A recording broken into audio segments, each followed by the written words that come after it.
নিউজলাইন নিবেদন করছে jewellery garden lifestyle.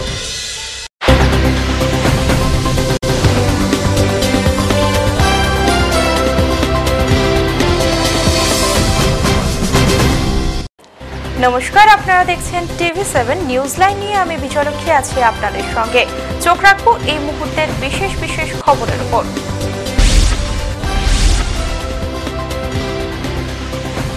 Sarada কাণ্ডে গ্রেপ্তার করা হলো তৃণমূল সাংসদ কুণাল ঘোষকে। শনিবার সন্ধ্যায় তাকে গ্রেপ্তার করে বিধাননগর কমিশনারেটের গোয়েন্দা প্রধান অর্ণব ঘোষ। কুণাল ঘোষকে একটি টিভি চ্যানেলের কর্মীদের প্রতারণা করা, বেতন না দেওয়া, প্রভিডেন্ট ফান্ড সংক্রান্ত মামলায় অভিযুক্ত করা হয়েছে। গোয়েন্দা প্রধান জানান, সারদা কাণ্ডের অন্যতম ষড়যন্ত্রের সঙ্গী হিসাবে তার বিরুদ্ধে তথ্য প্রমাণ মিলেছে। এদিন রাতেই কুণাল তার ফেসবুকে সারদার ঘটনায় 12 জনের নামে অভিযোগ করেছেন। অভিযুক্তের তালিকায় রয়েছেন মমতা বন্দ্যোপাধ্যায়, মুকুল রায়, মদন মিত্র, শুভেন্দু অধিকারী সহ মোট 12 জনের নাম। শনিবার কমিশনারেটে যাওয়ার আগে কুণাল ঘোষ সাংবাদিকদের কাছে অভিযোগ করে বলেন, সারদা কাণ্ড পুরোটাই স্পিডেড। অতি উৎসাহীদের দাপট না ইভিএম এর ত্রুটির জন্যই রাজারহাট গোপালপুর পুরসভার 23 নম্বর ওয়ার্ডের 4টি বুথে ভোটারের চেয়ে ভোট বেশি পড়ল, তার সদুত্তর এখনো মেলেনি। কারণ খুঁজছে রাজ্য নির্বাচন কমিশন। এরই মাঝে রবিবার 4টি বুথ সহ 3টি পুরসভার মোট 6টি বুথে ফের ভোট হবে। সিপিআইএম এর অভিযোগ, শাসক দল তৃণমূল কংগ্রেস বহিরাগতদের এনে দেদার ছাপ্পা ভোট দিয়েছে। তালজ্ঞানহীনভাবে ভোট দেওয়ায় এই ঘটনা ঘটেছে। যদিও এই অভিযোগকে অস্বীকার করেছে তৃণমূল কংগ্রেস। বাজারে আলুর দাম প্রায় নিয়ন্ত্রণে এসে গেছে বলে মনে করছে কৃষি বিপণন দপ্তর। এই পরিস্থিতিতে আলু রপ্তানির উপর সরকারি বিধিনিষেধ তুলে নেওয়া যায় কিনা তা নিয়ে ভাবনা চিন্তা শুরু করেছে দপ্তর। শনিবার থেকেই রাজ্য সরকারের সিদ্ধান্ত অনুযায়ী ওড়িশায় আলু রপ্তানি শুরু হয়েছে। পশ্চিম মেদিনীপুর থেকে 1 লক্ষ মেট্রিক টন আলু ওড়িশায় পাঠানোর সিদ্ধান্ত আগেই নেওয়া হয়েছিল। এবার 5000 মেট্রিক টন আলুর বীজ আসামে পাঠানোর সিদ্ধান্ত নেওয়া হয়েছে। আসাম সরকারের পক্ষ থেকে আলু বীজ পাঠানোর জন্য অনুরোধ করা হয়েছিল।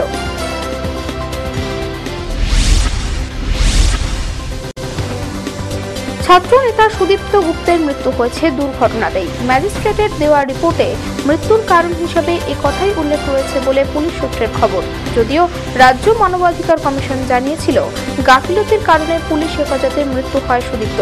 এ ব্যাপারে কড়া প্রতিক্রিয়া জানিয়েছেন বামফ্রন্ট চেয়ারম্যান বিমান বসু। তার মতে, এই রিপোর্টে যা প্রকাশিত হয়েছে তা বকলমে রাজ্যের মন্ত্রী, শাসক দলের নেতা, পুলিশ ও মুখ্যমন্ত্রীর রিপোর্ট। তার বিচার বিভাগীয় তদন্তের দাবি জানিয়েছেন। অন্যদিকে এসএফআই এর রাজ্য সম্পাদক দেবজ্যোতি দাস জানান, সুদীপ্তর মৃত্যু নিয়ে পুলিশ দায় এড়াতে পারে না। প্রত্যক্ষদর্শীরা দেখেছেন সুদীপ্তর মৃত্যু কিভাবে হয়েছে। এখনকার মতো নিউজলাইন এ পর্যন্তই। অন্যান্য অনুষ্ঠানের জন্য চোখ রাখুন TV7-এ। দেখতে থাকুন TV7, সঙ্গে থাকুন সারাক্ষণ। আমরে বঙ্গ ললনা, তোমার রূপকে সম্পূর্ণ করে সোনার গহনা। আর সোনার গহনা মানে জুয়েলারি গার্ডেন। এখানে সোনার গহনা বিক্রয় বা পরিবর্তনে কোনো খাদ বা গালাই বাদ দেওয়া হয় না। Jewellery garden private limited, station বাজার, দুর্গাপুর 1। অত্যাধুনিক ডিজাইন, ভারী কিংবা হালকা সব ধরনেরই গহনা আপনার হাতে তুলে দিতে আপনার পাশে জুয়েলারি গার্ডেন। রয়েছে হীরের গহনাও, আর মাসিক কিস্তিতে গহনা কেনার সুযোগ। আসুন jewellery garden private limited, station बाजार, दुर्गापुर 1।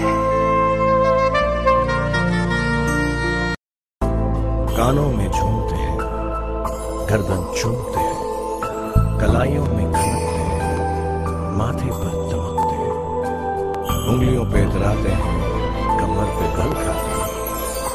औरत का श्रृंगार है, गहनों से बहुत बहुत प्यार है। World's most beautiful